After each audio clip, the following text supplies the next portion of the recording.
Hey everyone, and welcome to The Explainer. I am absolutely thrilled to have you here today because, well, we're tackling something that almost every single one of us battles on a daily basis.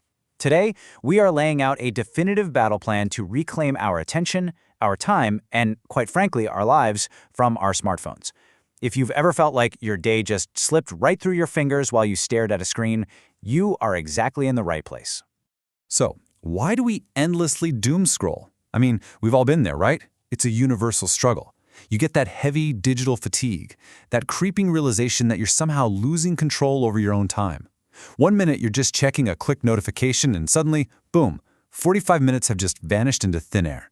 We beat ourselves up about it, we question our own discipline, and honestly, we feel pretty guilty. But what if I told you that you are actually fighting an unfair fight? Here is a massive paradigm shift for you.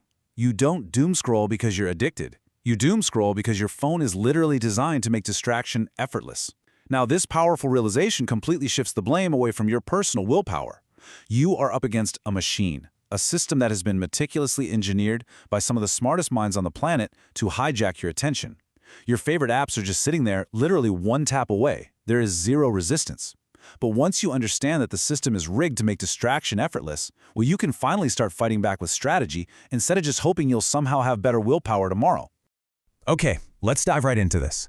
We're going to build 5 specific shields to break the doom scrolling loop once and for all. 1. Protect your first hour. 2. Design digital friction. 3. Remove the colorful hooks. 4. Replace emptiness with purpose. And 5. Plan your tomorrow. Starting right off with step 1, protect your first hour. This right here is the very first battleground of your day. See, most people lose their entire day before it even officially begins. The exact moment you wake up, if your hand naturally reaches over to the nightstand for that phone, one quick scroll easily turns into 30 minutes. You are actively choosing endless distraction. You're training your brain right out of the gate to crave immediate dopamine. But think about the alternative. Clear direction. Doing something real in the physical world, making your bed, doing some light stretching, or just reading a few pages of a book. You're choosing between handing your precious attention over to a screen versus training your brain to crave real, directed, purposeful action. So the rule here is pretty simple, though maybe not exactly easy. 1 hour. You need to create a strict, absolutely non-negotiable boundary to keep away from your phone for the first 60 minutes of your day. Protect your attention during this critical window, because the way you begin your morning quietly and predictably shapes the person you're going to become for the rest of the day. That brings us to step 2, design digital friction. Human biology dictates that our brains will always choose the path of least resistance. It's just how we're wired. If endless entertainment is just one tap away, you are going to take it every single time. So we need to actively design friction. First off, get social media off your home screen. Hide it away in some folder on the 3rd page. Second, force yourself to log out after every single session. And third, this is a big one, add a complex typed password that you have to manually enter every single time you want to log back in. If we make the actual mechanics of scrolling highly annoying, stopping becomes effortless. You don't need superhuman willpower when the process itself is just too tedious to do on autopilot. By implementing all those intentionally annoying steps, you force your brain into a moment of pause. After swiping 3 pages over, finding the hidden app, waiting for the login screen, and typing out a really long password, your brain literally has to stop and ask, wait, do I actually want this? And the beauty of this friction is that most of the time, the honest answer is no. You are just bored. The harder you make it to start, the easier it becomes to stop. All right, step 3, remove the colorful hooks. Every bright icon, every glowing red notification badge, and every vibrant video thumbnail is meticulously engineered by behavioral experts to hijack your visual attention. They know exactly what they're doing. So what's the ultimate counterweapon?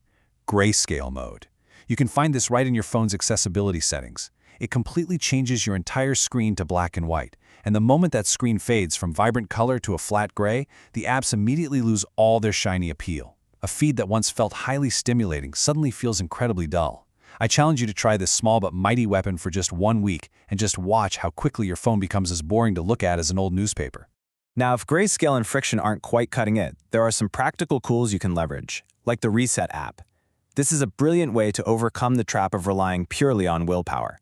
It automatically blocks distracting apps by default, So instead of just opening an app whenever you're bored, you actually have to earn your screen time by completing healthy habits, like walking, exercising, or getting a proper night's sleep. So when you finally do sit down to scroll, you aren't wasting your life. You've actually earned that downtime. It completely flips the entire dynamic. Moving right along to step 4, replace emptiness with purpose. Here is a raw psychological truth that honestly isn't talked about enough. We usually doom scroll not because we are hopelessly addicted, but because we feel an internal emptiness or boredom. The second your brain feels bored, it scans the environment for the absolute easiest stimulation available. So, the solution isn't just locking the phone away in a drawer, it's actively replacing that empty time. Read a few pages of a book, spend 20 minutes learning a brand new skill, go outside for a walk, or work on a side hustle. You have to make sure your free time is intentionally invested rather than mindlessly wasted. Ultimately, the goal here isn't just a negative one, like simply scrolling less. No, the real goal is to look at your life and actively replace the habits that drain you, like endless scrolling, with habits that actually build you. When your free time actually has a dedicated purpose, the phone completely loses its grip on you. Those empty moments stop being a vulnerability and they start becoming real investments in your future. And that brings us to our final rule. Step 5. Plan your tomorrow. This is your ultimate proactive defense mechanism against an engineered machine.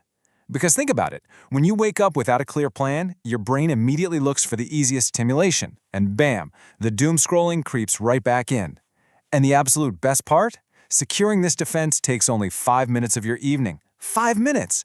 That tiny, practically invisible fraction of your night acts as a massive shield that protects the entire 24 hours of your next day. Here is exactly how you spend those 5 minutes the night before. It's just a simple chronological plan. First, decide exactly what time you're going to wake up. Second, decide what the very first task is that you'll work on, so there's zero guessing in the morning. And third, define the top 3 most important tasks you absolutely must finish before the next day ends.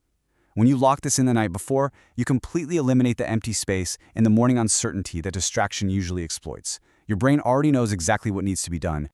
Move with intention instead of reacting to whatever your screen throws at you. I mean, this is what it all boils down to. By protecting your first hour, designing digital friction, removing those colorful hooks, replacing the emptiness with purpose, and planning your tomorrow, you go from being a passive consumer to an active creator of your own life. Always remember this journey we've laid out today. A planned day is a protected day, and a protected day is exactly how you step by step, hour by hour, take your life back from the algorithms. So I want to leave you with one final provocative thought. When you unlock your screen tomorrow morning, who are you actually handing your life over to? Are you giving it to an algorithm designed to drain your time? Or are you keeping it for yourself to build the future you actually want? The choice and the tools to enforce that choice are now completely in your hands. Defeat the machine, protect your time, and keep on learning.